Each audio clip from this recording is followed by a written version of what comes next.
Chapter 8. The Battle. Antony's POV. Antony cast a glance across the little rowboat to his second-in-command. Marcus was grinning wolfishly at the approaching shore. Of course, not every vampire could come on their little excursion. Theodora had to stay with the ship, and 4 others were chosen by lot to remain with her. Livius had put up quite the fuss until Theodora had shot him a quelling look and put an abrupt end to his complaints. Marcus had not been in the drawing. There was no question of his remaining behind. The war chief needed a bit of bloodletting more than anyone. "Now," he muttered, shaking Antony from his thoughts. Antony gestured to the vampires in the other rowboats as Marcus slipped noiselessly into the water. One by one, all 45 of them would desert the boats and swim the rest of the way towards shore. It would be tiring in their armor, but much quieter. Once he was sure that the others knew to follow, Antony gestured his own boatmates back and took his turn at sliding beneath the waves. The cooled water felt good, bracing and stinging, and Antony was glad that he didn't have to pull his head out of it for breath.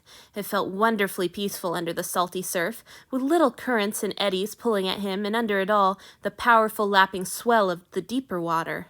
This was so nice. He had to swim more. Why didn't he swim more? He lived on a ship, for fuck's sake. By the time Antony pulled himself out of the clinging surf, Marcus and his assistant Felix, who'd followed directly after him, were already draining the 2 sentries who'd been patrolling this stretch of the beach. Good, the Sergish weren't complete fools. They knew what was coming for them, and they knew it would come from the sea by night. That meant a slightly better fight. "Didn't save any for the rest of us, I see," Antony observed. Felix flinched, but Marcus didn't seem troubled. He let the corpse fall from his hand. It thudded, heavy and empty, against the sand. "Come now, my lord, don't be greedy. There'll be plenty for all of us," Marcus grinned, his mouth black with fresh, thick blood. Antony couldn't resist grabbing a handful of his war chief's shirt and yanking him close for a kiss. He was vaguely aware of Felix turning gracefully away to give them privacy, the body of his own victim cradled close as a lover. Marcus growled low in his throat as Antony lapped the hot blood from his mouth, then brought his hands up to tangle roughly in the smaller vampire's hair. He bit Antony's tongue just a bit too hard, and to his embarrassment, Antony found himself stiffening against his lover. He laughed and pushed Marcus away. "Find me afterwards," he told the taller vampire. "That's an order." Marcus' fangs glinted in the moonlight. "Your wish is my command, my lord." When the rest of the vampires had joined them on the beach, they swarmed down to the water's edge. It was exhilarating to be able to really use his speed for a change, melting through the night from shadow to shadow with his horde at his back. Antony felt fully alert and alive, and for a heating moment he relished the strangeness of his existence.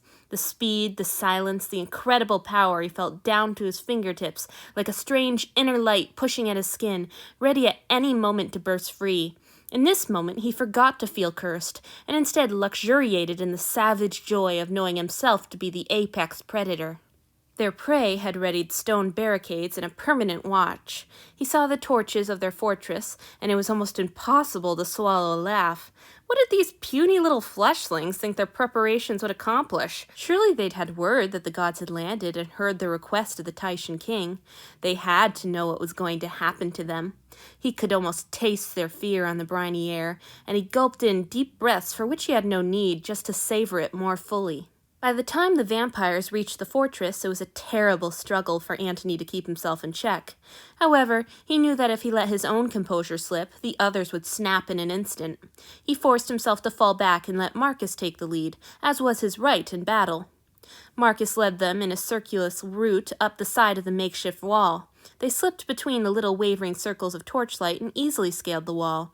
No doubt the Sergish had thought they were very clever to use the giant desert stones, but the porous surfaces of the rock were perfect for fingerholds, and when a fingerhold was all the enemy needed, their wall was less of a barrier than a ladder.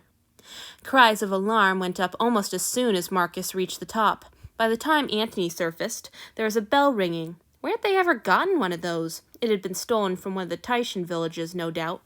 Antony batted away an arrow and took a quick glance at his surroundings. The Sergish camp had had time to become almost a village of its own, he thought. There's a fairly even mix of tents and little shacks, and fire pits scattered everywhere. At a glance, he estimated anywhere between 100 and 150 in the raiding band. As Marcus had promised, plenty for everyone. And there was Marcus himself, each of his hands gripping one of the screaming raider's ankles. He was ripping the man in half and taking far too long doing it. It bothered Antony a little to hear the tortured cries of his lover's victim, but one could hardly fault a war chief for enjoying his work. Anyhow, it was high time for Antony to get a little enjoyment of his own. Another arrow flew at Antony. He dodged this one, then followed its trajectory to try and catch sight of the archer. There he was, a heavy-set man, crouched atop one of the shacks. Antony glanced around again to make sure there were no other raiders too close to him, then started for the man. His own speed was a delight to him. He gloried in the way his body hurled forwards, the lightness of his feet on the shifting earth, the wind of his passage. It took him only a moment to reach the shack. Antony crouched and sprang, landing lightly beside the archer. The man reacted with admirable swiftness, swinging a wide kick at Antony's ankles. Antony jumped easily over the swipe and got an arm around the man. He didn't draw it out. Unlike Marcus, Antony got no pleasure from playing with his food. Before the man had even finished swinging his leg, Antony's hand was wrenching back his head and his fangs were buried in his neck, gulping ecstatically. The archer made a soft surprise sound, as if Antony had merely bumped into him as they walked down the street together. He didn't have time for more. Antony was not being careful the way he was on the ship. He was drinking the man down in enormous greedy gulps and making no effort to keep from ripping his throat. The archer was dead in seconds, and Antony shoved his corpse from the roof. He scanned the battlefield. As he predicted, the word hardly applied to the charnel house below him. Gore streaked the earth, black in the torchlight, and all of his vampires were either standing still feeding or darting over the ground, fast as thought, in search of their next target. Antony found his. Some brave idiot was making a charge at two of his band, Iovita and Messalina, as they bent over a shared meal. Antony flew at the man and swung his sword down, slicing his head easily from his shoulders. He ignored the heavy thud of the head and buried his face in the shredded red meat of the empty neck, which fountained blood in a hot, thick flood. The gore rained over him, splattering his shoulders and squirting into his face as he drank, steaming slightly in the chill air. Ordinarily, Antony would have deplored the waste, but tonight he would have happily have danced in it. It was a feast night, a night to glut yourself and keep going, a night for revelry and excess of all kinds. Iovita looked up briefly from their meal, their face registering confusion, then understanding. "Thank you, Lord Antony," they said. Doubtless Iovita and Messalina had been in no real danger from the humans' attack, but it was still nice to feel as if he'd rushed to their rescue. Messalina grasped Iovita's hand, pulling her lover after a new target. Antony licked his lips, cast about for a new raider of his own, then hurled himself back into the carnage. When the slaughter was finally over and he could barely move, he was so swollen from his own gluttony, Antony found Marcus in the wreckage. His war chief was slicked head to toe in gore, and his belly was distended tick-like from his own feasting, but the raider he held by the hair was still alive. "What's this?" Antony demanded. His mind felt slow and sluggish. It reminded him of being drunk all those long years ago. "You'll never believe it," Marcus replied, his voice thick with amusement. "This one was disguised. It's a female." Antony looked again at the cowering figure. The tangle of matted hair in which Marcus's hand was buried and the slight build were hardly unusual for the men of the half-starved desert tribes, but where the creature's clothes had been torn, he could see a small but unmistakable breast. Antony had never understood the tendency for many of the human people on this continent to bar anyone they saw as a woman from battle.